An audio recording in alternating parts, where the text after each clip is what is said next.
Hi guys, जैसे कि हम लोग बात किए थे कि हम आने वाले वीडियो में फंडामेंटल ड्यूटीज़ के बारे में जानेंगे। तो चलिए स्टार्ट करते हैं फंडामेंटल ड्यूटीज़।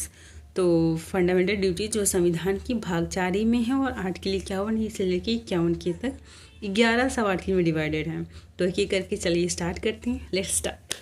तो पहला ये कहता है कि हमें संविधान का पालन करना चाहिए, ठीक है, और उस नेशनल फ्लैग और नेशनल एंथम का रिस्पेक्ट करना चाहिए। दूसरा ये है कि हमारे जो स्वतंत्रता सेनानी हैं उनके आदर्शों का पालन करना चाहिए। तीसरा ये है कि हमारे देश की एकता, अखंडता और संप्रभुता को बनाए रखना चाहिए। चौथा है कि हमें अपने देश की रक्षा करनी चाहिए और जब ज़रूरत पड़े तो उसमें योगदान भी देना चाहिए।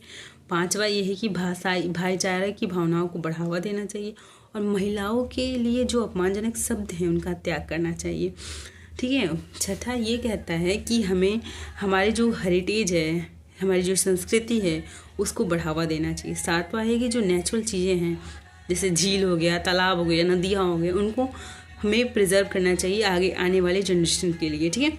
आठवां ये है कि हमें साइंटिफिक चीज़ें हैं, जो थॉट्स हैं जिससे हमारे देश की उन्नति हो सके, उसको बढ़ावा देना चाहिए। मतलब वही इसी को आर्टिकल 11 में एक एक्स्ट्रा एडअप है कि हमारे ऐसे कार्य करने चाहिए जिससे देश की गतिविधियाँ बढ़ सकें, ठीक है।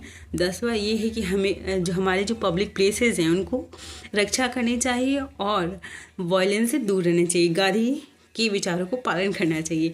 और लास्ट में ये है कि पेरेंट्स को या गार्जियन जो हैं अपने किड्स की एजुकेशन को प्रोवाइड करना चाहिए जो 6 से 14 ईयर्स की एज में है, और उनको शिक्षा देना कंपलसरी होता है। मतलब उनको अपॉर्चुनिटी देना चाहिए एजुकेशन का, जिससे वो अपने जीवन में आगे बढ़ सकें। धन्यवाद।